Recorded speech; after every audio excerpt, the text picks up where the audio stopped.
Just a day after the Department of Education launched an investigation into Baltimore City Public Schools about a complaint regarding anti-Semitism, we're now hearing from the teacher accused of making Nazi salutes in class. Good evening, I'm Kai Jackson. And I'm Rebecca Pryor. As Fox 45's Jessica Babbs is showing us, he says that he wants to set the record straight. While the teacher acknowledges making the gesture, he says it was a Roman salute and says the complaint took it out of context. He believes he didn't do anything anti-Semitic in class. As the U.S. Department of Education launches an investigation into Baltimore City Schools into alleged acts of anti-Semitism. We really want to make sure that, the students in Baltimore City Public Schools and faculty and staff are protected and served justice. This complaint from the Anti-Defamation League says City Schools has knowingly allowed its schools to become hostile environments for Jewish students. After more than a dozen complaints, they say City Schools has failed to take action.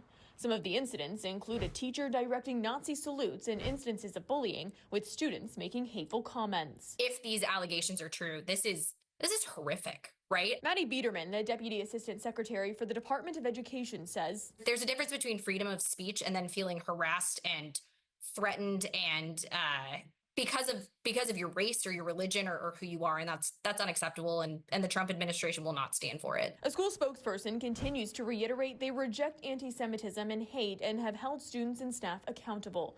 But the teacher at the center of it claims his actions aren't anti-Semitic. I think that this issue has gotten blown up out of hand, not because of what I allegedly did, but because of the kinds of things that I teach. Patrick Oray, a teacher at Bard High School Early College, says he teaches seminar classes that touch on controversial topics.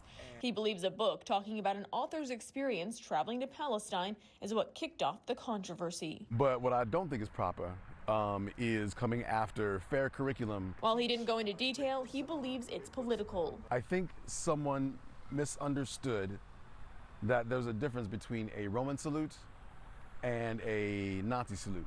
When this happened, I was trying to show one group of students what it has to do with a larger issue. When I ended the lesson, it ended with the point that before it was Heil Hitler, it was Hail Caesar. But can't you teach the lessons around it without doing the gestures themselves? That was improvised. It wasn't intentional.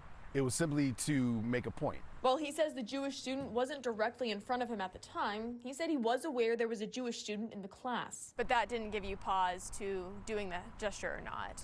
I wouldn't do the gesture right in front of a student like that. Like, that'd be insensitive.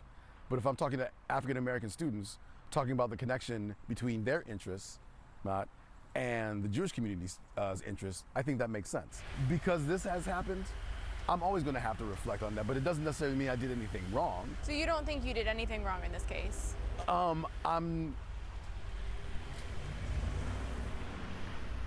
In terms of the misunderstanding, whatever I contributed to that, but there's also a misunderstanding on the other side too, right?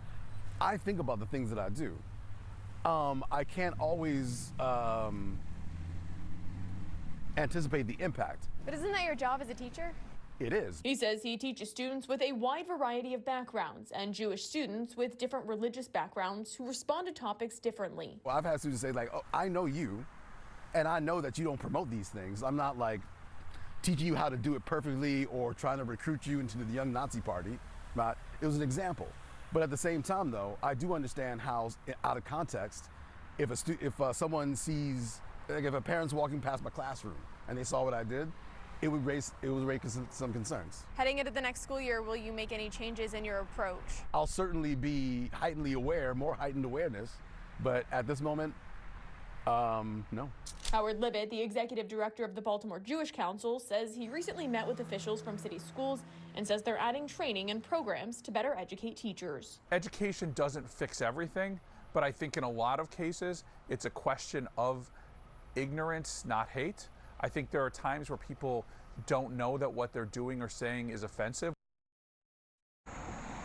And following our interview, the teacher did reach back out, saying moving forward, he would be relying more on textbooks for certain issues like this. And as for the investigation, it's not clear how long that will take. Live in Baltimore, Jessica Babb, Fox 45 News. I'm Kai Jackson. Thank you for watching. Here's another video to watch. Also, please take a moment to subscribe to our channel.